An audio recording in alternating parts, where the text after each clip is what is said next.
Hello friends, this is Villan and you are watching Villan's Intelligence Program. എല്ലാവർക്കും നമ്മുടെ പുതിയൊരു ക്ലാസ്സിലേക്ക് സ്വാഗതം. സോ നമ്മൾ എടുത്തുകൊണ്ടിരിക്കുന്ന 10th പ്രിലിംസ് എക്സാം സീരീസിലെ വളരെ പ്രധാനപ്പെട്ട രണ്ടാമത്തെ ക്ലാസ്സുമായിട്ടാണ് നമ്മൾ ഇന്ന് വന്നിരിക്കുന്നത്.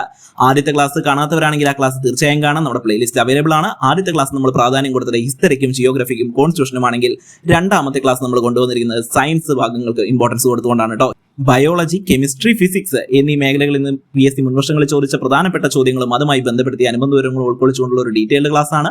അതുകൊണ്ട് തന്നെ ഈ ക്ലാസ് നിങ്ങളുടെ റാങ്ക് ഉയർത്താൻ നിങ്ങളെ സഹായിക്കും. വീഡിയോ നിങ്ങൾ അവസാനം വരെ കാണുക. വീഡിയോ ഇഷ്ടമാണെങ്കിൽ വീഡിയോ ലൈക്ക് ചെയ്യാൻ മറക്കരുത്. വീഡിയോ കണ്ടു കഴിഞ്ഞാൽ ഹൈപ്പ് എന്ന് പറയുന്ന ഒരു ബട്ടൺ കൂടി എനേബിൾ ചെയ്തേക്കുക. എന്റെ most important thing is channel subscribe ചെയ്യാത്തവരെ ചാനൽ ഇപ്പൊ തന്നെ സബ്സ്ക്രൈബ് ചെയ്ത് വെക്കുക. ഇതുപോലെ ഒരുപാട് ക്ലാസ്സുകൾ നിങ്ങളെ തേടിയെത്തുന്നതായിരിക്കും. സോ നമുക്ക് നേരെ ക്ലാസ്സിലേക്ക് കിടക്കാം. Kerala PSC 10th level exam series 10th prelims PYQ plus related ഫാക്ടിലെ ആദ്യത്തെ ചോദ്യം. താഴെ തന്നിരിക്കുന്നവയിൽ രോഗലക്ഷണങ്ങൾ ഏത് രോഗവുമായി ബന്ധപ്പെട്ടതാണെന്ന് കണ്ടെത്തുക. ചോദ്യം വളരെ സിമ്പിൾ ആണ്. താഴെ തന്നിരിക്കുന്ന രോഗലക്ഷണങ്ങളാണ് പറയുന്നത്. അത് ഏത് രോഗവുമായി ബന്ധപ്പെട്ടതാണെന്ന് നമ്മുടെ അടുത്ത് കണ്ടെത്താനാണ് പറയുന്നത്. ഇവിടെ നോക്കിക്കേ, ശരീരഭാരം പെട്ടെന്ന് കുറയുക, ശരീരഭാരം പെട്ടെന്ന് കുറയുക, ദുർബലമായ രോഗപ്രതിരോധ ശേഷി ദുർബലമാണ് എന്നാണ് പറയുന്നത്. ലിംഫോസൈറ്റുകളുടെ എണ്ണം ഗണ്യമായി കുറയുക. കിട്ടിയില്ലേ? ലിംഫോസൈറ്റുകളുടെ എണ്ണം ഗണ്യമായി കുറയുക. ഈ ഒരു പോയിന്റ് കേൾക്കുമ്പോൾ തന്നെ നമുക്ക് പെട്ടെന്ന് ഉത്തരം കിട്ടിക്കഴിഞ്ഞു. അതേപോലെ തന്നെ വിട്ടുമാറാത്ത ക്ഷീണം ലിംഫോസൈറ്റുകളെ ബാധിക്കുന്ന അല്ലെങ്കിൽ ലിംഫോസൈറ്റുകളുടെ എണ്ണം ഗണ്യമായി കുറയുന്ന അവസ്ഥ എന്ന് നമ്മൾ പറഞ്ഞു പഠിച്ചിട്ടുണ്ട്. ഏതാണ് ഉത്തരം? യെസ്, അത് തന്നെ ഓപ്ഷൻ ബി ആണ്. എയ്ഡ്സ് ആണ് കേട്ടോ. ഓപ്ഷൻ ബി ആണ്, എയ്ഡ്സ് ആണ്. അപ്പൊ എന്തൊക്കെയാ പറഞ്ഞത്? ശരീരഭാരം പെട്ടെന്ന് കുറയുക, ദുർബലമായ രോഗപ്രതിരോധം, ലിംഫോസൈറ്റുകളുടെ എണ്ണം ഗണ്യമായി കുറയുക, വിട്ടുമാറാത്ത ക്ഷീണം. ഇതെല്ലാം എന്തിന്റെ രോഗലക്ഷണമാണ്? ഇതെല്ലാം എയ്ഡ്സിന്റെ രോഗലക്ഷണമാണ് കേട്ടോ. രോഗങ്ങളും രോഗകാരികളും എന്ന് പറയുന്ന ഭാഗത്ത് നിന്ന് വളരെ ഡീറ്റെയിൽ ആയിട്ട് ചോദിച്ചൊരു ചോദ്യമാണ്. അതിനെക്കുറിച്ചുള്ള കുറച്ച് കാര്യങ്ങൾ നമുക്ക് പഠിക്കാം. പ്രധാനപ്പെട്ട രോഗങ്ങളെ കുറിച്ച് ഞാനിത് ഇവിടെ തന്നിട്ടുണ്ട്. ഇതാ നോക്കിയേ, നമുക്കിവിടെ ഓപ്ഷനിൽ തന്നിരിക്കുന്ന കുറച്ച് കാര്യങ്ങൾ കൂടി ഉണ്ടല്ലോ. ക്ഷയം, ഡെങ്കിപ്പനി, മഞ്ഞപ്പിത്തം. അതൊക്കെ എന്തെയാണ്? അതിനെക്കുറിച്ചുള്ള കാര്യങ്ങൾ എന്ത് ചെയ്യാം? പഠിക്കാം കേട്ടോ. ഇതുമായി ബന്ധപ്പെടുത്തിയിട്ടുള്ള ലക്ഷണങ്ങളാണ് ഞാൻ ഇവിടെ തന്നിരിക്കുന്നത്. ക്ഷയവുമായി ബന്ധപ്പെടുത്തിയിട്ടുള്ള കാര്യങ്ങൾ ശ്രദ്ധിച്ചേ. ക്ഷയത്തിന്റെ പേരാണ് ട്യൂബർകുലോസിസ് എന്ന് പറയുന്നത്. തുടർച്ചയായ ചുമ ഒന്നാമത്തെ ലക്ഷണമാണ്, തുടർച്ചയായ ചുമ. രണ്ടാമത്തേത് കഫത്തിൽ രക്തം കാണപ്പെടുക. കഫത്തില് രക്തത്തിന്റെ സാന്നിധ്യം ഉണ്ടായിരിക്കും. കഫത്തിൽ രക്തം കാണപ്പെടും. ശരീരഭാരം കുറയുക. രാത്രികാലങ്ങളിലെ വിയർപ്പ്. നെഞ്ചുവേദനയും ശ്വാസമുട്ടലും ക്ഷയത്തിന്റെ ലക്ഷണങ്ങളാണ് കേട്ടോ. അപ്പൊ എന്തൊക്കെയാ പറഞ്ഞത്? തുടർച്ചയായ ചുമ, കഫത്തിൽ രക്തം കാണപ്പെടുക, ശരീരഭാരം കുറയുക, രാത്രികാലങ്ങളിലെ വിയർപ്പ്, നെഞ്ചുവേദനയും ശ്വാസമുട്ടലും. ഇതെല്ലാം ട്യൂബർകുലോസിസിന്റെ ലക്ഷണങ്ങളാണ്. അടുത്ത നമ്മുടെ ഓപ്ഷനിൽ ഉണ്ടായിരുന്നതാണ് ഡെങ്കിപ്പനി, ഡെങ്കു ഫീവർ എന്ന് പറയുന്നത്. ശക്തമായ പനി ഇതിന്റെ ഒരു പ്രധാന ലക്ഷണമാണ് കേട്ടോ. ശക്തമായ പനി, കടുത്ത തലവേദന, പേശികളിലും സന്ധികളിലും വേദന ഡെങ്കിപ്പനിയുടെ ലക്ഷണമാണ്.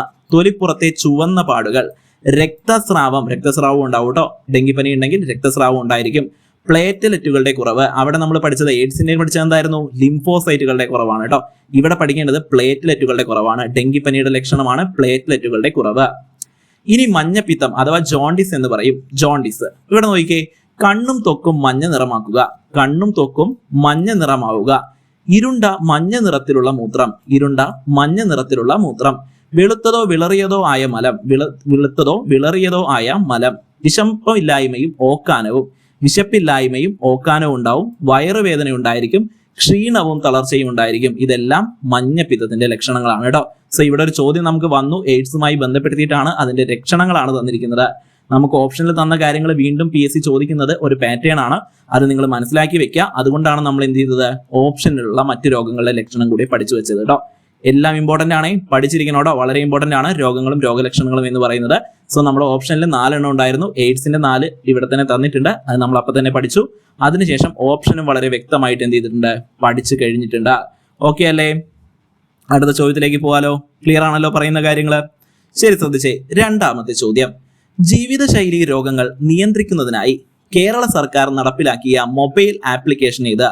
ജീവിതശൈലി രോഗങ്ങൾ വളരെ വളരെ ഇമ്പോർട്ടന്റ് ആണ് മക്കളെ. നിങ്ങൾ എന്ത് ചെയ്യുക? ജീവിതശൈലി രോഗങ്ങൾ പഠിക്കാത്ത ഒരാളാണെങ്കിൽ തീർച്ചയായും പഠിച്ചു വെച്ചേക്കുക. ഓക്കെ, ജീവിതശൈലി രോഗങ്ങൾ അത്രയും ഇമ്പോർട്ടന്റ് ആണ്. ഒരുപാട് തവണ റിപ്പീറ്റഡ് ആണ്. സോ പഠിച്ചിരിക്കണം ജീവിതശൈലി രോഗങ്ങൾ നിയന്ത്രിക്കുന്നതിനായി കേരള സർക്കാർ നടപ്പിലാക്കിയ മൊബൈൽ ആപ്ലിക്കേഷന്റെ പേരാണ് ഇവിടെ ചോദിച്ചിരിക്കുന്നത്.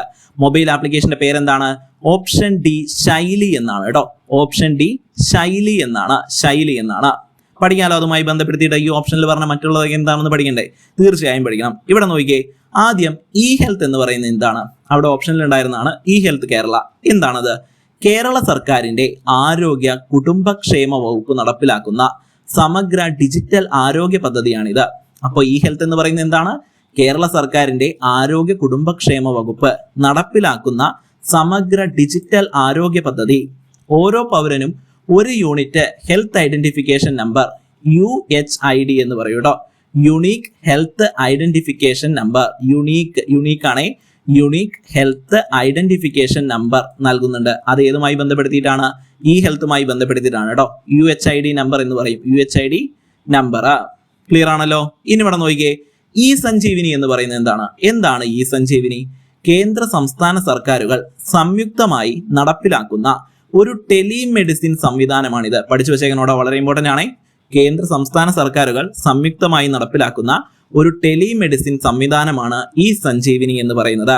വീട്ടിലിരുന്ന് തന്നെ ഇന്റർനെറ്റ് വഴി ഡോക്ടർമാരുടെ സേവനം തേടാൻ സഹായിക്കുന്നതാണ് ഇ സഞ്ജീവിനി. വീട്ടിലിരുന്നു കൊണ്ട് തന്നെ ഇന്റർനെറ്റ് വഴി ഡോക്ടർമാരുടെ സേവനം തേടാൻ സഹായിക്കുന്നതാണ് ഈ സഞ്ജീവിനി എന്ന് പറയുന്നത്.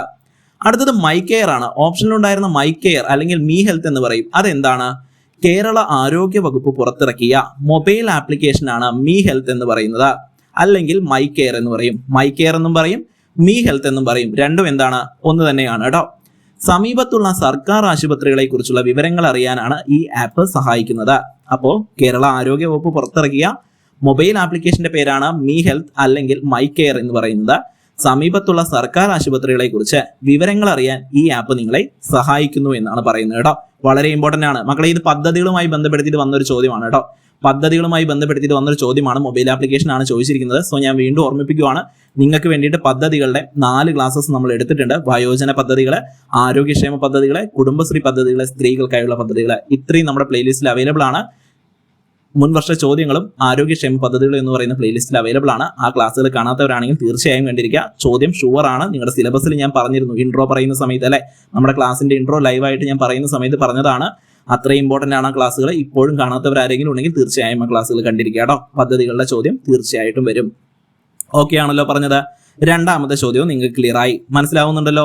ഓക്കെ അല്ലേ? സോ മക്കളെ, ആരെങ്കിലും ലൈക്ക് അടിക്കാത്തുണ്ടെങ്കിൽ ഇപ്പൊ തന്നെ ഒന്ന് ലൈക്ക് അടിച്ച് വെച്ചേ. നിങ്ങൾ ഒരുപാട് പേര് സപ്പോർട്ട് ചെയ്യുന്നില്ല. ഞാൻ പറഞ്ഞല്ലോ, ആദ്യത്തെ ക്ലാസ്സിലും ഞാൻ വിചാരിച്ച സപ്പോർട്ട് എനിക്ക് ലഭിച്ചിട്ടില്ല. ഇത് ഇപ്പൊ സ്ഥിരമായിരിക്കുകയാണ്. അപ്പൊ എന്ത് ചെയ്യുക, ഇതുവരെയും ലൈക്ക് അടിക്കാത്തവരൊന്ന് ലൈക്ക് അടിച്ച് വെച്ചേക്കാം. സബ്സ്ക്രൈബ് ചെയ്യാതെ ആരെങ്കിലും വീഡിയോ കണ്ടുകൊണ്ടിരിക്കുന്നുണ്ടെങ്കിൽ ചാനൽ ഒന്ന് സബ്സ്ക്രൈബ് ചെയ്ത് വെക്കാൻ, നോട്ടിഫിക്കേഷൻ കൂടെ എനേബിൾ ചെയ്ത് വെച്ചേക്കുക കേട്ടോ. നമ്മുടെ ലൈവ് ക്ലാസ്സുകളൊക്കെ അറിയാൻ വേണ്ടിയിട്ടാണ് പറയുന്നത്. നോട്ടിഫിക്കേഷൻ കൂടെ എനേബിൾ ചെയ്ത് വെച്ചേക്കുക. ഓക്കെ അല്ലേ? നമുക്ക് അടുത്ത ടോപ്പിക്കിലേക്ക് കടക്കാലോ. അടുത്ത ചോദ്യം നോക്കിക്കേ. കുടുംബാരോഗ്യ കേന്ദ്രങ്ങളിൽ പരിശോധനകൾ നടത്തി വിവിധ അർബുദങ്ങളെ കുറിച്ചുള്ള പ്രാരംഭ കണ്ടെത്തലിനും അവബോധത്തിനും പ്രാധാന്യം നൽകുന്ന പ്രചരണ പരിപാടി. കണ്ടോ, വീണ്ടും ചോദിച്ചിരിക്കുന്ന പദ്ധതികളിൽ നിന്നാണ് അല്ലെ. കുടുംബാരോഗ്യ കേന്ദ്രങ്ങളിൽ പരിശോധനകൾ നടത്തി വിവിധ അർബുദങ്ങളെ കുറിച്ചുള്ള, അർബുദം എന്ന് പറഞ്ഞാൽ ക്യാൻസർ ആണ്, വിവിധ അർബുദങ്ങളെ കുറിച്ചുള്ള പ്രാരംഭ കണ്ടെത്തലിനും അവബോധത്തിനും പ്രാധാന്യം നൽകുന്ന പ്രചരണ പരിപാടി ഏത് എന്നാണ് ചോദ്യം. ഏതാണ് ആ പ്രചരണ പരിപാടിയുടെ പേര്? ആരോഗ്യം ആനന്ദം എന്നാണ് കേട്ടോ. ഓപ്ഷൻ ബി ആണ്. ആരോഗ്യം ആനന്ദമാണ്. ആരോഗ്യം ആനന്ദം. ബാക്കിയുള്ളതൊക്കെ എന്താണെന്ന് പഠിക്കണ്ടേ? ഇത് പഠിച്ചു വെച്ചേക്കാട്ടോ, വളരെ ഇമ്പോർട്ടന്റ് ആണ്. ആരോഗ്യം ആനന്ദം എന്തുമായി ബന്ധപ്പെട്ടിരിക്കുന്നു എന്ന് ഒരുപാട് തവണ PC ചോദിച്ചാണ്. അർബുദവുമായി ബന്ധപ്പെട്ട ക്യാമ്പയിൻ ആണ് അല്ലെങ്കിൽ പ്രചരണ പരിപാടിയാണ് ആരോഗ്യം ആനന്ദം. ഓക്കെ അല്ലേ? ക്യാൻസർ ബോധവൽക്കരണ പ്രചരണ പരിപാടിയാണ് ആരോഗ്യം ആനന്ദം. ബാക്കിയുള്ളതോടെ പഠിക്കാം. ഇതെവിടെ നോക്കിയേ, സ്വസ്ഥ കേരളം. ഇതൊക്കെ ഓപ്ഷനിലാണ് പറയുന്നത് കേട്ടോ. ഓപ്ഷനാണ് നമ്മൾ എക്സ്പ്ലെയിൻ ചെയ്തുകൊണ്ടിരിക്കുന്നത്. സ്വസ്ഥ കേരളം, നിരാമയ കേരളം, ജീവൻ രക്ഷ. ഇതൊക്കെ എന്താണെന്ന് നമുക്ക് നോക്കാം. ഇതെവിടെ നോക്കിയേ, സ്വസ്ഥ കേരളം എന്ന് പറയുന്നത് ജീവിതശൈലി രോഗങ്ങൾ അഥവാ ലൈഫ് സ്റ്റൈൽ ഡിസീസ് എന്ന് പറയും. ജീവിതശൈലി രോഗങ്ങൾ നേരത്തെ കണ്ടെത്തുന്നതിനും പ്രതിരോധിക്കുന്നതിനുമുള്ള പദ്ധതിയാണിത്. അപ്പൊ ജീവിതശൈലി രോഗങ്ങളെ നേരത്തെ കണ്ടെത്തുന്നതിനും പ്രതിരോധിക്കുന്നതിനുമുള്ള പദ്ധതിയാണ് സ്വസ്ഥ കേരളം. ആരോഗ്യകരമായ ഭക്ഷണശീലവും വ്യായാമവും പ്രോത്സാഹിപ്പിക്കുക എന്നതാണ് ഇതിന്റെ പ്രധാന ലക്ഷ്യം. അപ്പൊ സ്വസ്ഥ കേരളത്തിന്റെ പ്രധാന ലക്ഷ്യം എന്താണ്? ആരോഗ്യകരമായ ഭക്ഷണശീലവും വ്യായാമവും പ്രോത്സാഹിപ്പിക്കുക എന്നതാണ് സ്വസ്ഥ കേരളത്തിന്റെ പ്രധാന ലക്ഷ്യം എന്ന് പറയുന്നത്. വളരെ ഇമ്പോർട്ടന്റ് ആണ്. ഇനി അടുത്ത് നോക്കിയേ, നിരാമയ കേരളം. എന്താണ് നിരാമയ കേരളം? ഇതൊരു സൗജന്യ ലാബോറട്ടറി പരിശോധനാ പദ്ധതിയാണ്. ഇതൊരു സൗജന്യ ലാബോറട്ടറി പരിശോധനാ പദ്ധതിയാണ്. സർക്കാർ ആശുപത്രികൾ വഴി ജനങ്ങൾക്ക് ഗുണനിലവാരമുള്ള ലാബ് പരിശോധനകൾ സൗജന്യമായി ലഭ്യമാക്കാനാണ് ഇത് ലക്ഷ്യമിടുന്നത്. അപ്പൊ നിരാമയ കേരളം എന്ന് പറയുന്നത് എന്താണ്? ഇതൊരു സൗജന്യ ലാബോറട്ടറി പരിശോധനാ പദ്ധതിയാണ്. സർക്കാർ ആശുപത്രികൾ വഴി ജനങ്ങൾക്ക് ഗുണനിലവാരമുള്ള ലാബ് പരിശോധനകൾ സൗജന്യമായി ലഭ്യമാക്കാൻ ലക്ഷ്യമിടുന്ന പദ്ധതിയാണ് നിരാമയ കേരളം. ഇനി എന്താണ് ജീവൻ രക്ഷ? ജീവൻ രക്ഷ എന്ന് പറയുന്നത് ചിലപ്പോൾ നിങ്ങൾ നിരാമയ എന്ന് പറഞ്ഞിട്ട് വേറെ കേട്ടിട്ടുണ്ടായിരിക്കും. ഇത് നിരാമയ കേരളമാണ്. പദ്ധതികൾ നമ്മളോട് പറയുന്ന സമയത്ത് നിരാമയ പറഞ്ഞിട്ടുണ്ട്. ഒരേ പേരുള്ള പദ്ധതികൾ ഒരുപാട് എണ്ണമുണ്ട്. ഇത് നിരാമയ കേരളമാണെന്ന് പഠിച്ചു വെച്ചേക്കുക. ഓക്കെ, ഇനി എന്താണ് ജീവൻ രക്ഷ? ജീവൻ രക്ഷ എന്ന് പറയുന്നത് ട്രോമ കെയർ പദ്ധതിയുടെ ഭാഗമാണ്. ജീവൻ രക്ഷ എന്ന് പറയുന്നത് ട്രോമ കെയർ പദ്ധതിയുടെ ഭാഗമാണ്. എന്താണ് ട്രോമ കെയർ എന്നൊക്കെ നമ്മൾ അവിടെ പറയുന്നുണ്ട് കേട്ടോ. ആരോഗ്യക്ഷേമ പദ്ധതികൾ പറയുന്നുണ്ട്, ആ ക്ലാസ്സിൽ കാണാം. ഓക്കെ, അപകടത്തിൽപ്പെടുന്നവർക്ക് ആദ്യത്തെ 48 മണിക്കൂർ നേരത്തെ ചികിത്സ സൗജന്യമായി നൽകുന്നു എന്നതാണ് ഈ പദ്ധതിയുടെ പ്രധാന സവിശേഷത. അപകടത്തിൽപ്പെടുന്നവർക്ക് ആദ്യത്തെ 48 മണിക്കൂർ നേരത്തെ ചികിത്സ സൗജന്യമായിട്ടാണ് നൽകുന്നത് എന്നാണ് ജീവൻ രക്ഷാ പദ്ധതിയുടെ പ്രധാന സവിശേഷത കേട്ടോ. അപ്പൊ ആദ്യത്തെ 2 ദിവസം അല്ലെങ്കിൽ 48 മണിക്കൂറത്തെ ചികിത്സ എന്ത് ചെയ്യുവാണ്? സൗജന്യമായിട്ട് നൽകുകയാണ്. അതാണ് ജീവൻ രക്ഷയുടെ പ്രത്യേകത. ട്രോമ കെയറുമായി ബന്ധപ്പെട്ട പദ്ധതിയാണ് കേട്ടോ. ട്രോമ കെയറുമായി ബന്ധപ്പെട്ട പദ്ധതിയാണ്. മനസ്സിലായല്ലോ? പറഞ്ഞ കാര്യങ്ങൾ ക്ലിയർ ആണല്ലോ ആ ചോദ്യം? സോ മൂന്നാമത്തെ ചോദ്യം നിങ്ങൾക്ക് മനസ്സിലായി എന്ന് വിശ്വസിക്കുകയാണ് കേട്ടോ മക്കളെ. ഓക്കെ ആണല്ലോ? അടുത്ത ചോദ്യം നോക്കാലോ. ശ്രദ്ധിച്ചേ, താഴെ തന്നിരിക്കുന്നവയിൽ പട്ടികയിൽ ശരിയായ ജോഡി ചേർത്തിരിക്കുന്നവ ശരിയായി കണ്ടെത്തുക. ഇവിടെ തന്നിരിക്കുന്ന ശരിയായത് കണ്ടെത്താനാണ് കേട്ടോ. താഴെ തന്നിരിക്കുന്നവയിൽ ശരിയായ ജോഡി ചേർത്തിരിക്കുന്നവ കണ്ടെത്തുക. ശരിയായ ജോഡിയാണ് കണ്ടെത്തേണ്ടത്. വളരെ ഇമ്പോർട്ടന്റ് ആണ്. ഓക്കെ, ഗ്രന്ഥികളുമായി ബന്ധപ്പെട്ട ചോദ്യമാണ്. ഇവിടെ നോക്കിയേ, ഏതൊക്കെയാണ് ഇതിൽ ശരിയായിട്ടുള്ളത്? ഇവിടെ ശരിയായിട്ടുള്ളത് നിങ്ങൾക്ക് കാണുന്ന സമയത്ത് തന്നെ അറിയാം അല്ലെ. ആഗ്നേയ ഗ്രന്ഥി ഇൻസുലിൻ ആണ്. നമ്മൾ മുമ്പ് പഠിച്ച കാര്യമാണ്. ആഗ്നേയ ഗ്രന്ഥി ഇൻസുലിൻ ആണ്. എല്ലാവർക്കും അറിയുന്ന കാര്യമാണ് അല്ലെ. അപ്പോൾ 2 ശരിയാണ്. 2 ശരിയാണെന്ന് മനസ്സിലായല്ലോ. ഇവിടെ നോക്കിയേ, 2 ഉള്ള എല്ലാ ഓപ്ഷനിലും എന്തുണ്ട്? 2 ഉണ്ട് അല്ലെ. സോ എല്ലാവർക്കും അറിയുന്ന കാര്യമാണ്, ആഗ്നേയ ഗ്രന്ഥിയാണ് ഇൻസുലിൻ എന്നുള്ളത്.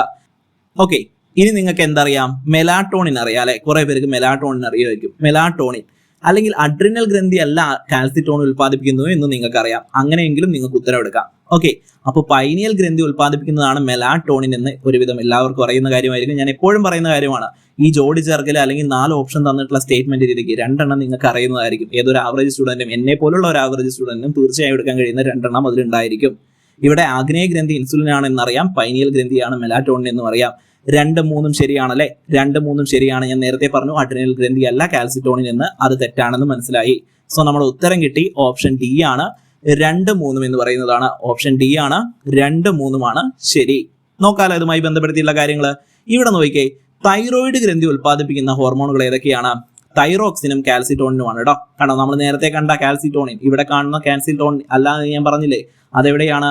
തൈറോയിഡ് ഗ്രന്ഥിയാണ് തൈറോക്സിനും കാൽസിറ്റോണിനും. നമ്മൾ ഫയർമാന് വേണ്ടിയിട്ട് സയൻസിന്റെ ഒരു ലൈവ് ചെയ്തിട്ടുണ്ട്. ആ ലൈവുകളിൽ എല്ലാ ഹോർമോണുകളും അവ ഉൽപ്പാദിപ്പിക്കുന്ന ഗ്രന്ഥികളും വളരെ ഡീറ്റെയിൽ ആയിട്ട് പറയുന്നുണ്ട് കേട്ടോ. സോ ആ ക്ലാസ് കാണാത്തവരാണെങ്കിൽ കാണാം. നിങ്ങൾ ബാനർ നോക്കണ്ട. ഓക്കെ, ഫയർമാൻ എന്ന് പറഞ്ഞ ബാനറിലായിരിക്കും കിടക്കുന്നത്. പക്ഷേ സയൻസ് ചോദ്യങ്ങളാണ്, വളരെ പ്രധാനപ്പെട്ട ചോദ്യങ്ങളാണ് കേട്ടോ. അവിടെ നമ്മൾ എന്ത് ചെയ്യുന്നുണ്ട്?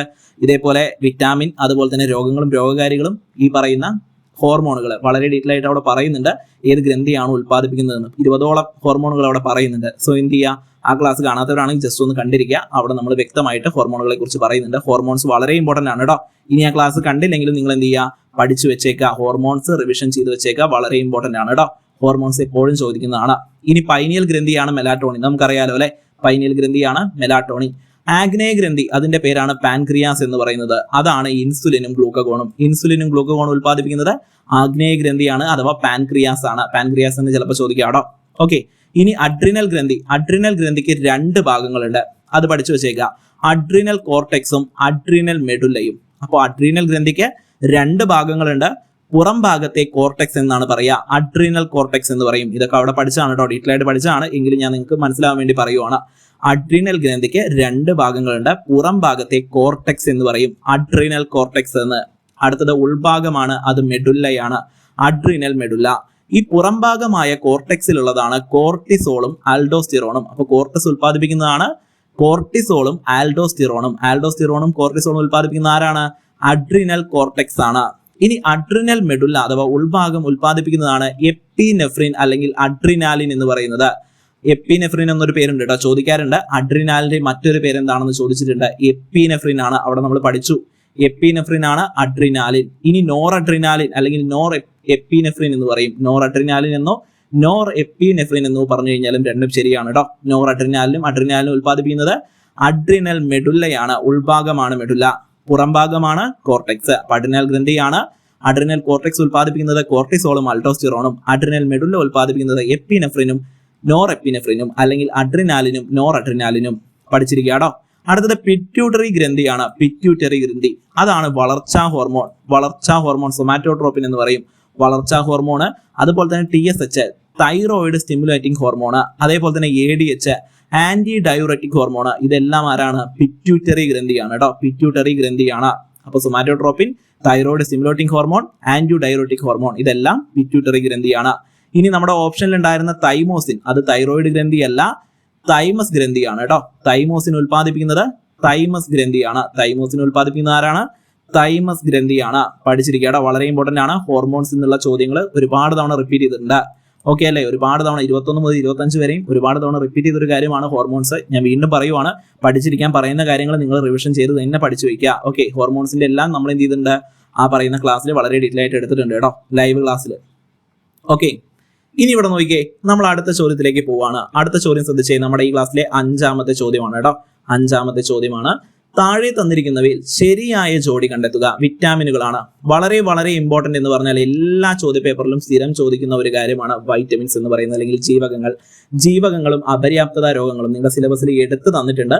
സോ തീർച്ചയായും വൈറ്റമിന്റെ ഒരു ചോദ്യം വരും. വൈറ്റമിൻ ഇതുവരെയും അറിയാത്തവരാണെന്നുണ്ടെങ്കിൽ തീർച്ചയായും എന്ത് ചെയ്യുക? വൈറ്റമിന്റെ ക്ലാസ്സസ് നമ്മൾ അപ്ലോഡ് ചെയ്തിട്ടുണ്ട്. നമ്മുടെ പല ക്ലാസ്സുകളിലും വൈറ്റമിനെ കുറിച്ച് പറയുന്നുണ്ട്. ഇനി അതല്ല, നിങ്ങൾ സ്വയം പഠിക്കുകയാണെങ്കിൽ തീർച്ചയായും വൈറ്റമിൻസ് റിവിഷൻ ചെയ്ത് പഠിച്ചിരിക്കണം. ഓക്കെ, അത്ര ഇമ്പോർട്ടന്റ് ആണ്. വൈറ്റമിൻസിൽ നിന്ന് ചോദ്യങ്ങൾ വരുന്നിട്ടുണ്ട്, ഇനിയും ചോദിക്കാനുള്ള സാധ്യതയും കാണുന്നുണ്ട്. ഓക്കെ, അത് നിങ്ങളുടെ ടോപ്പിക്കിൽ എടുത്ത് പറയുന്നതാണ്, സിലബസിൽ എടുത്ത് പറയുന്നതാണ് ജീവകങ്ങളും അപര്യാപ്തത രോഗങ്ങളും എന്ന്. ഇവിടെ നോക്കിക്കേ, ജീവകങ്ങളുടെ ശരിയായതാണ് തന്നിരിക്കുന്നത്. ജീവകവും അതിന്റെ അപര്യാപ്തത രോഗവുമാണ് തന്നിരിക്കുന്നത്. ഇത് കറക്റ്റായി നമ്മൾ എടുക്കണം. ഓക്കെ, വളരെ സിമ്പിൾ ആണ് അല്ലെ? വളരെ സിമ്പിൾ ആണ്. ഇത് നിങ്ങൾക്ക് അറിയാം, സിമ്പിൾ ആയിട്ട് എടുക്കാവുന്ന കാര്യമാണ്. B3 എന്ന് പറയുന്നത് എന്താണ്? പെലഗ്രയാണ്. B3 എന്ന് പറയുന്നത് പെലഗ്രയാണ്. ഓപ്ഷൻ C ആണ് ശരി ഉത്തരം. വിറ്റാമിൻ B3 ആണ് പെലഗ്ര. ഓക്കെ, ഈ കണ എന്ന് പറയുന്നത് എന്തല്ല? B12 അല്ല അല്ലെ? കണ ഏതാണ്? റിക്കറ്റ്സ് ആണ്. റിക്കറ്റ്സ് എന്താണ്? D ആണ്. വൈറ്റമിൻ D ആണ് റിക്കറ്റ്സ് എന്ന് പറയുന്നത്. നിശാന്തത C അല്ല, A ആണ്. നിശാന്തത എന്ന് പറയുന്നത് വൈറ്റമിൻ എയുടെ ഡെഫിഷ്യൻസി ഡിസീസ് ആണ് നിശാന്തത എന്ന് പറയുന്നത്. സ്കർവി എന്ന് പറയുന്നത് എന്താണ്? സ്കർവി എന്ന് പറയുന്നത് വിറ്റാമിൻ സിയുടെ ആണ്, ഡിയുടെ അല്ല. അതുകൊണ്ടാണ് ഇതൊക്കെ തെറ്റിയത് കേട്ടോ. വിറ്റാമിൻ B3 എന്ന് പറയുന്നതാണ് പെലഗ്ര. പഠിച്ചിരിക്കണം കേട്ടോ, വളരെ ഇമ്പോർട്ടന്റ് ആണ്. നമ്മൾ B കോംപ്ലക്സ് ഫുള്ള് ഞാൻ നേരത്തെ പറഞ്ഞ ലൈവിൽ വളരെ ഡീറ്റെയിൽ ആയിട്ട് പറയുന്നുണ്ട്. ഓക്കെ, ഫയർമാന് വേണ്ടി എടുത്ത സയൻസിലെ ലൈവാണ്. എല്ലാ PYക്കും വെച്ച് പറഞ്ഞിട്ടുണ്ട്. അവിടെ നമ്മൾ B കോംപ്ലക്സ് വളരെ വ്യക്തമായിട്ട് പഠിച്ചിട്ടുണ്ട്. ഓക്കെ, ഇനി ഇവിടെ നോക്കിക്കേ, കൊഴുപ്പിൽ ലയിക്കുന്ന വിറ്റാമിനുകളും ജലത്തിൽ ലയിക്കുന്ന വിറ്റാമിനുകളും, ഇങ്ങനെ 2 തരത്തിലാണ് നമ്മുടെ വൈറ്റമിൻസ് വരുന്നത്. നിങ്ങൾക്ക് വേണ്ടിയിട്ട് ഞാൻ എന്ത് ചെയ്തിട്ടുണ്ട്?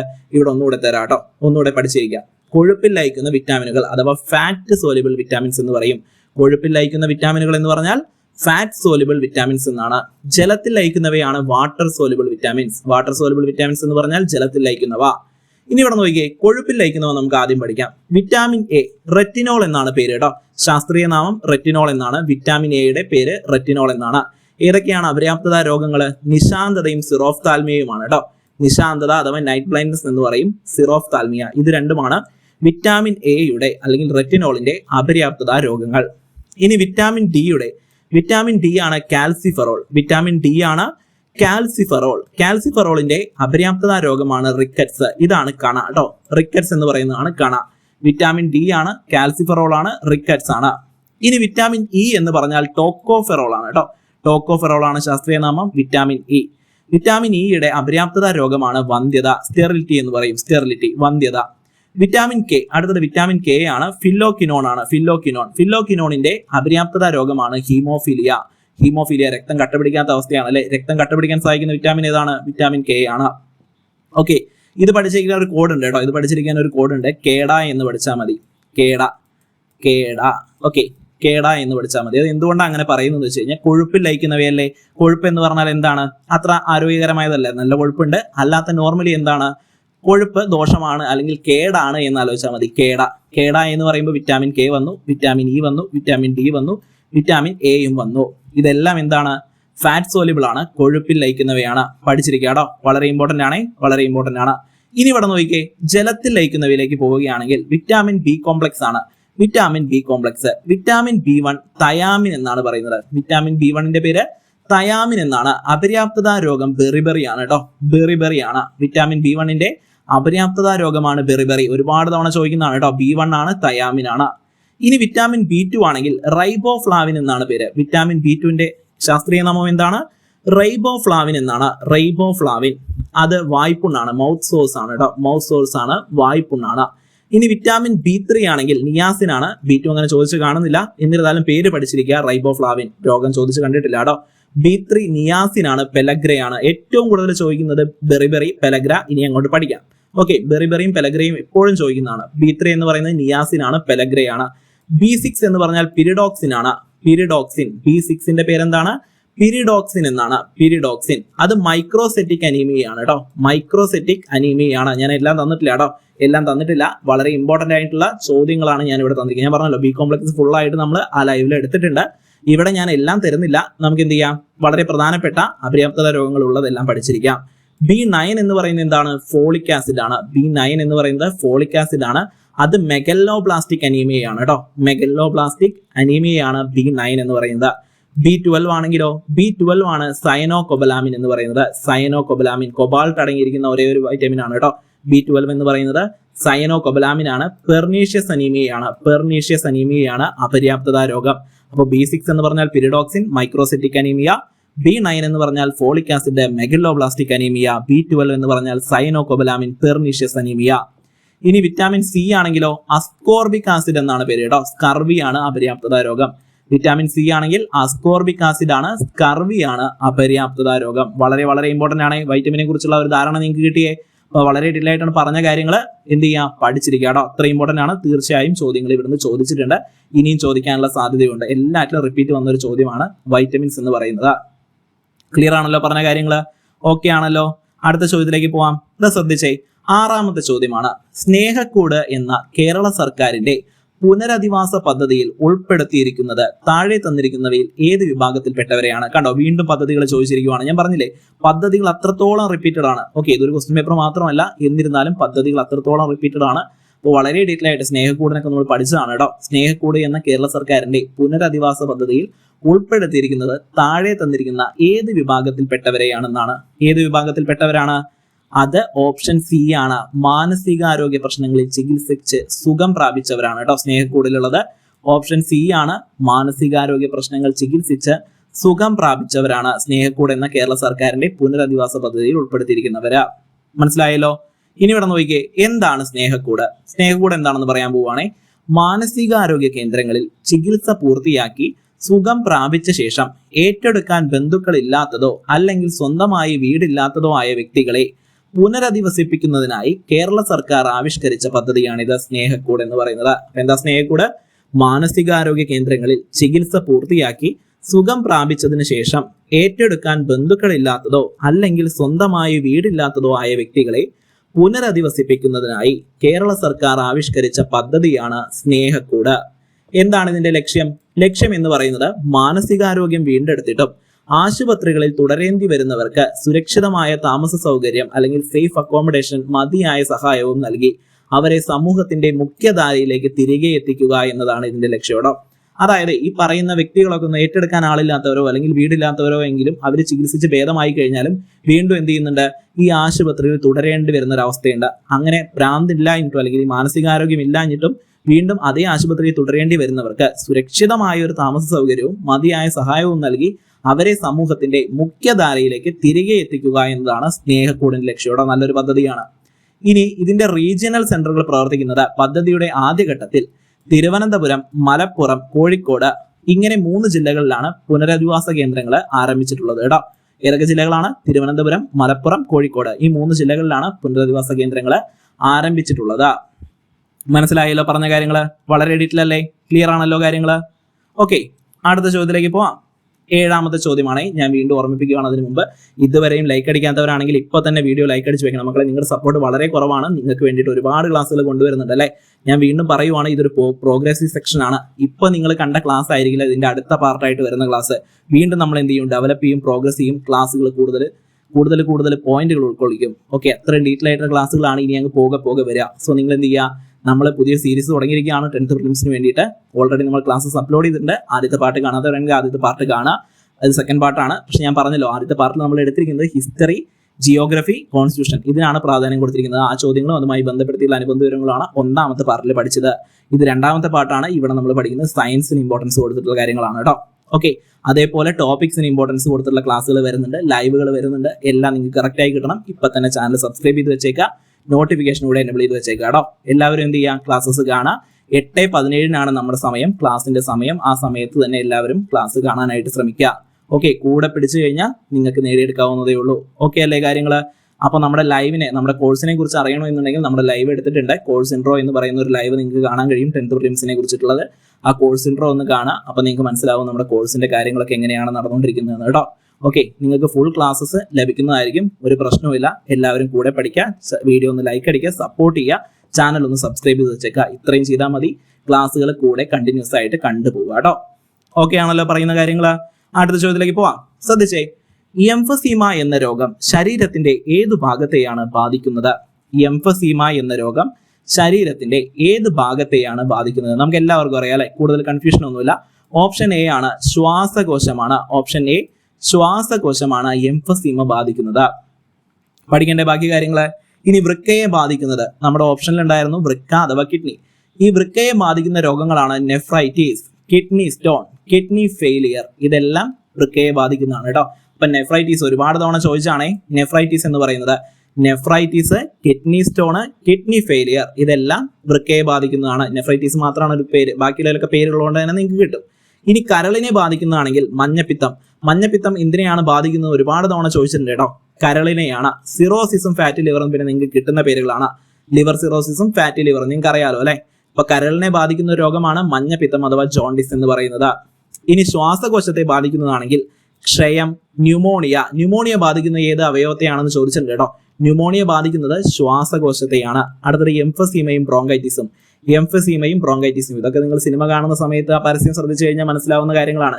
എംഫസീമയുടെയും ബ്രോങ്കൈറ്റിസിന്റെ പേര് അവിടെ പറയുന്നതാണ് അല്ലെ. ഓക്കെ, അപ്പൊ ശ്വാസകോശം ഉള്ളത് ക്ഷയം, ന്യൂമോണിയ, എംഫസീമ, ബ്രോങ്കൈറ്റിസ് ഇതൊക്കെ ശ്വാസകോശത്തെ ബാധിക്കുന്നതാണ് കേട്ടോ. ഇനി ത്വക്കിനെ ബാധിക്കുന്നതാണെങ്കിൽ സോറിയാസിസ് ഉണ്ട് കേട്ടോ. സോറിയാസിസ് ബാധിക്കുന്നത് ത്വക്കിനെയാണ്. ഫംഗസ് അണുബാധ, ഫംഗസ് അണുബാധയാണ്. ഈ അത്ലറ്റ് ഫൂട്ട് അല്ലെങ്കിൽ വട്ടച്ചൊറി ഇതൊക്കെ ത്വക്കിനെ ബാധിക്കുന്നതാണ് കേട്ടോ. അതൊരു ഫംഗൽ ഇൻഫെക്ഷൻ ആണ്. അറ്റ്ലസ് ഫൂട്ടും വട്ടച്ചൊറിയും, റിംഗ്വേം എന്ന് പറയും വട്ടച്ചൊറി. മനസ്സിലായല്ലോ? ഈ രണ്ടെണ്ണവും എന്തിനെ ബാധിക്കുന്നതാണ്? ത്വക്കിനെ ബാധിക്കുന്നതാണ്. സോറിയാസിസും ഉണ്ട്. ഈ പറയുന്ന അറ്റ്ലസ് ഫൂട്ടും അതേപോലെ തന്നെ വട്ടച്ചൊറിയും ഫംഗസ് അണുബാധയാണ് എന്ന് പഠിച്ചു വെച്ചേക്കുക കേട്ടോ. ഫംഗൽ ഇൻഫെക്ഷൻ ആണ്. ക്ലിയർ ആണല്ലോ പറയുന്ന കാര്യങ്ങൾ?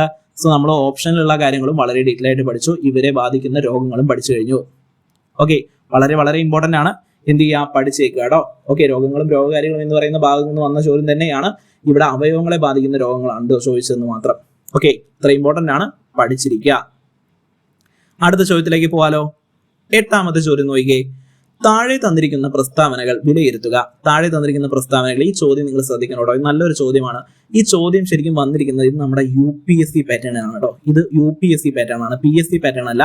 UPSC സിവിൽ സർവീസിന്റെ പാറ്റേണിലെ സിവിൽ സർവീസിന്റെ പ്രിലിമിനറി എക്സാമിന്റെ ഒരു ഡീറ്റെയിലാണ് വന്നിരിക്കുന്ന ചോദ്യം. ആ രണ്ട് പ്രസ്താവന തരും.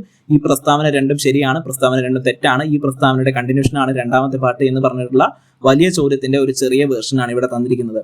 ഓക്കെ, അപ്പൊ ഇവിടെ നോക്കിയേ, പ്രസ്താവന 1 എന്താ പറയുന്നത്? ചെറുകുടലിൽ കാണുന്ന വിരലുകൾ പോലുള്ള വളർച്ചകളാണ് വില്ലസുകൾ. ചെറുകുടലിൽ കാണപ്പെടുന്ന വിരലുകൾ പോലുള്ള വളർച്ചകളാണ് വില്ലസുകൾ. ശരിയല്ലേ? നമ്മൾ പഠിച്ചതല്ലേടാ. SCERT എന്ന് വന്ന ചോദ്യമാണ് കേട്ടോ. SCERT വന്നതാണ്. SCERT ക്ലാസ്സസ് നമ്മുടെ ചാനലിൽ SCERT ക്ലാസ്സസ് ഉണ്ട്. 9ാം ക്ലാസ്സിലെ ബയോളജി ഫുള്ള് നമ്മൾ എടുത്തിട്ടുണ്ട് കേട്ടോ. സോ 9ാം ക്ലാസ്സിലെ വളരെ പ്രധാനപ്പെട്ട 4 ചാപ്റ്ററുകളാണുള്ളത്. 4 ചാപ്റ്ററുകളും ചോദ്യോത്തര രൂപത്തിൽ വളരെ ഡീറ്റെയിൽ ആയിട്ട് നമ്മുടെ പ്ലേലിസ്റ്റിൽ അവൈലബിൾ ആണ്. SCERT എന്ന് പറയുന്ന പ്ലേലിസ്റ്റ് നമ്മുടെ ചാനലിലുണ്ട്. ആ ക്ലാസ്സസ് കൂടെ ഒന്ന് കണ്ടിരിക്കുക കേട്ടോ. അവിടെ നിന്നാണ് കൂടുതൽ ചോദ്യങ്ങൾ വരുന്നത്. വില്ലസ് ഒക്കെ നമ്മൾ അവിടെ ഡിസ്കസ് ചെയ്ത കാര്യമാണ്. ഓക്കെ, നമ്മുടെ ആ ക്ലാസ്സിൽ പഠിച്ചതാണ് വില്ലസിനെ കുറിച്ചൊക്കെ. അപ്പോൾ ചെറുകുടലിൽ കാണപ്പെടുന്ന വിരലുകൾ പോലുള്ള വളർച്ചകളാണ് വില്ലസുകൾ. ശരിയാണ്. വില്ലസുകൾ ജലം, ലവണം ഇവയുടെ ആഗിരണത്തിന് സഹായിക്കുന്നു. അതും എന്താണ്? ശരിയാണ്. ഈ 2 പ്രസ്താവനകളും ശരിയാണ്. ഓപ്ഷൻ എ ആണ് പ്രസ്താവന 1, 2 ശരിയാണ്. പ്രസ്താവന 1ഉം 2ഉം ശരിയാണ്. 2 പ്രസ്താവനകളും എന്താണ്? ശരിയാണ്. അതുമായി ബന്ധപ്പെടുത്തിയുള്ള കുറച്ച് കാര്യങ്ങൾ എന്ത് ചെയ്യാം, നമുക്ക് ജസ്റ്റ് ഒന്ന് നോക്കാം. എന്താണ് വില്ലസ്? വില്ലസിന്റെ ഘടനയാണ് ആദ്യം പറയേണ്ടത്. ചെറുകുടലിന്റെ ഉൾഭിത്തിയിൽ വിരലുകൾ പോലെ കാണപ്പെടുന്ന ചെറിയ പ്രക്ഷേപങ്ങളാണ് വില്ലസുകൾ. ഇപ്പൊ ചെറുകുടലിന്റെ ഉൾഭിത്തിയിൽ വിരലുകൾ പോലെ കാണപ്പെടുന്ന ചെറിയ പ്രക്ഷേപങ്ങളാണ് വില്ലസുകൾ എന്ന് പറയുന്നത്. ചെറുകുടലിനുള്ളിലെ ആഗിരണ പ്രതലം അഥവാ സർഫസ് ഏരിയ ഫോർ അബ്സോർപ്ഷൻ വർദ്ധിപ്പിക്കുകയാണ് വില്ലസുകളുടെ പ്രധാന ധർമ്മം. അപ്പൊ എന്താ ചെയ്യുന്നത്? ചെറുകുടലിനുള്ളിലെ ആകിരണ പ്രതലം വർദ്ധിപ്പിക്കുകയാണ് വില്ലസുകളുടെ പ്രധാന ധർമ്മം. പഠിച്ചിരിക്കാട്ടോ, വളരെ ഇമ്പോർട്ടന്റ് ആണേ. ഓരോ വില്ലസിനുള്ളിലും രക്തലോമികകളും ലാക്ടിയൽ എന്ന ലിംഫ് കുഴലും കാണപ്പെടുന്നു. അപ്പൊ എന്തൊക്കെ കാണപ്പെടുന്നുണ്ട്?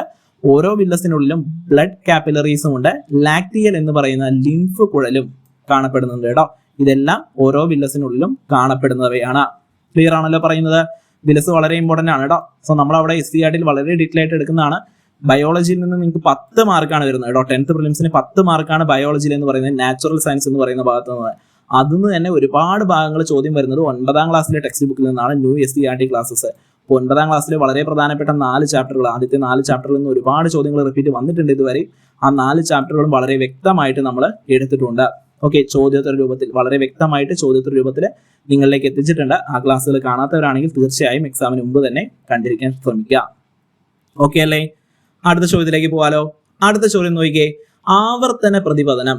അപ്പൊ ഇത്രയും നേരം നമ്മൾ നോക്കിയത് എന്തായിരുന്നു? ബയോളജിയുമായി ബന്ധപ്പെട്ട നാച്ചുറൽ സയൻസിലുള്ള ചോദ്യങ്ങളായിരുന്നു കേട്ടോ. അപ്പൊ നാച്ചുറൽ സയൻസിന് ഞാൻ പറഞ്ഞ പോലെ തന്നെ 10 മാർക്കാണ് നിങ്ങൾക്കുള്ളത്.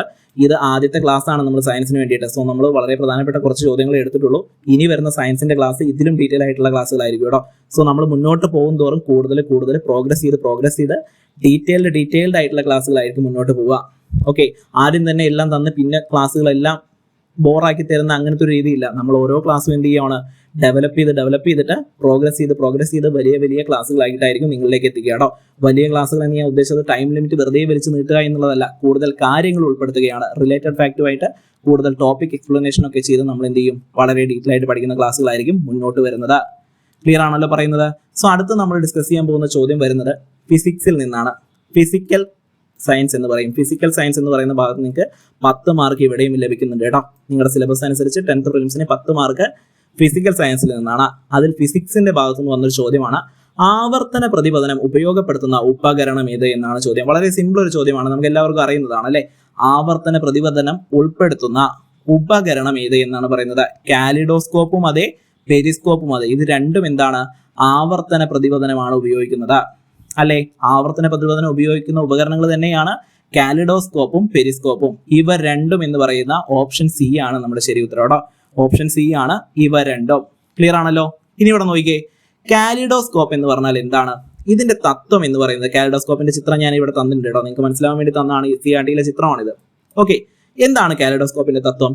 കണ്ണാടികൾ നിശ്ചിത കോണളവിൽ ക്രമീകരിക്കുമ്പോൾ ഉണ്ടാകുന്ന ആവർത്തന പ്രതിപതനമാണിത്. കണ്ണാടികൾ ഇതാ കണ്ടോ, ഇവിടെ കണ്ടിരിക്കുന്ന മിററുകൾ വെച്ചിരിക്കുന്നത് അത് നിശ്ചിത കോണളവിൽ ക്രമീകരിക്കുമ്പോൾ ഉണ്ടാകുന്ന ആവർത്തന പ്രതിപതനമാണ്.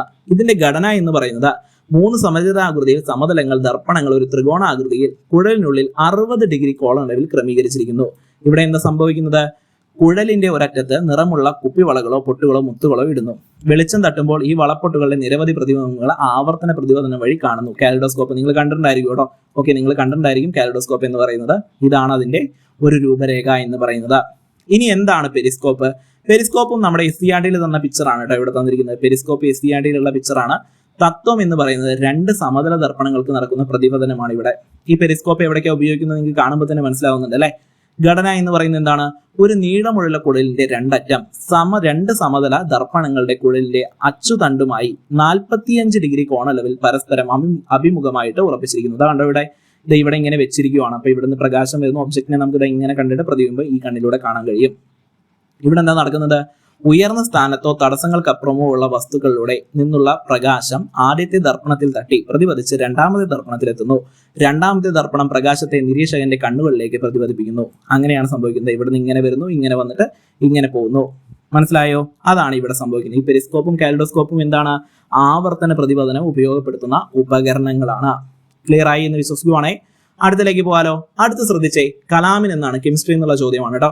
കലാമിൻ എന്നത് ഏത് ലോഹത്തിന്റെ അയിരുകളാണ്? അയിരുകൾ വളരെ ഇമ്പോർട്ടന്റ് ആണ് കേട്ടോ. ധാതുക്കളും അയിരുകളും എന്ന് പറയുന്ന ടോപ്പിക് എടുത്ത് തന്നിട്ടുണ്ട്, പഠിച്ചിരിക്കുക, വളരെ ഇമ്പോർട്ടന്റ് ആണ്.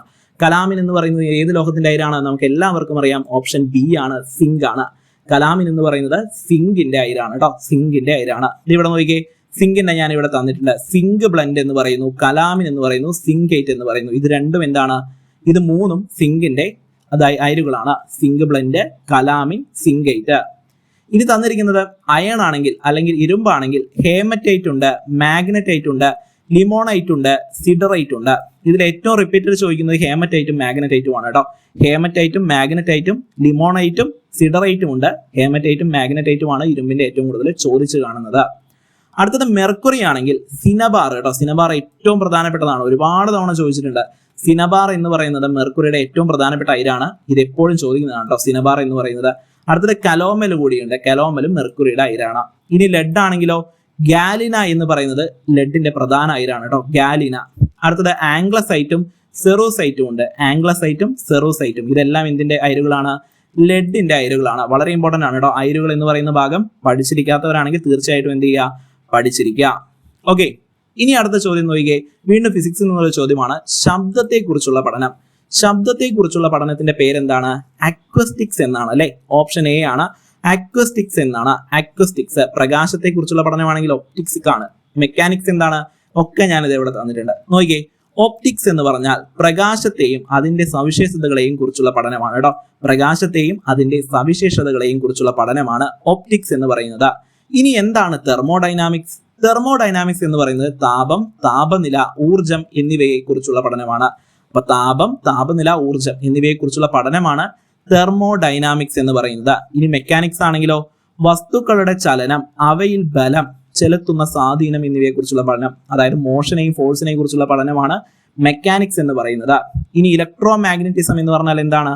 ഇലക്ട്രോ മാഗ്നറ്റിസം വൈദ്യുത കാന്തിക ബലങ്ങളെ കുറിച്ചുള്ള പഠനമാണ് കേട്ടോ. ഇലക്ട്രോ മാഗ്നറ്റിസം വൈദ്യുത കാന്തിക ബലങ്ങളെ കുറിച്ചുള്ള പഠനം. ക്വാണ്ടം മെക്കാനിക്സ് എന്താണ്? ക്വാണ്ടം മെക്കാനിക്സ് എന്ന് പറഞ്ഞാൽ ആറ്റങ്ങള്, സബ് അറ്റോമിക്സ് പാർട്ടിക്കിൾസ് തുടങ്ങിയവയെ വളരെ ചെറിയ കണങ്ങളുടെ ചലനങ്ങളെയും പെരുമാറ്റത്തെയും കുറിച്ചുള്ള പഠനം. വളരെ ചെറിയ കണങ്ങളുടെയും ചലനങ്ങളെയും പെരുമാറ്റത്തെയും കുറിച്ചുള്ള പഠനമാണ് ക്വാണ്ടം മെക്കാനിക്സ് എന്ന് പറയുന്നത്. ഓക്കെ, ഇവിടെ തന്നിരിക്കുന്നത് മെക്കാനിക്സ് വരെ ഉള്ളൂ. ഈ രണ്ടെണ്ണം ഞാൻ ഉൾപ്പെടുത്തിയതാണ് കേട്ടോ. ഇലക്ട്രോ മാഗ്നറ്റിസവും ക്വാണ്ടം മെക്കാനിക്സും ഈ സിആർടിയിൽ പറയുന്ന പേരുകളാണ്. May be ചോദിച്ചിരിക്കാം. ഓക്കെ, അപ്പൊ അതുകൊണ്ട് തന്നതാണ്. എന്ത് ചെയ്യുക, അതുകൂടെ പഠിച്ചിരിക്കുക. ഓക്കെ ആണല്ലോ. അടുത്ത ചോദ്യം നോക്കിക്കേ. ഹൈഡ്രജൻ എന്ന വാക്കിന്റെ അർത്ഥം വളരെ ഇമ്പോർട്ടന്റ് ആണ് കേട്ടോ. ഹൈഡ്രജനും ഓക്സിജനും എന്ന് പറഞ്ഞിട്ട് സെപ്പറേറ്റ് നിങ്ങളുടെ സിലബസിൽ എടുത്ത് തന്നിട്ടുണ്ട്. സോ ഹൈഡ്രജനെ കുറിച്ചും ഓക്സിജനെ കുറിച്ചും പഠിച്ചിരിക്കുക, സെപ്പറേറ്റ് ആയിട്ട് പഠിച്ചിരിക്കുക കേട്ടോ. വളരെ ഇമ്പോർട്ടന്റ് ആണ്.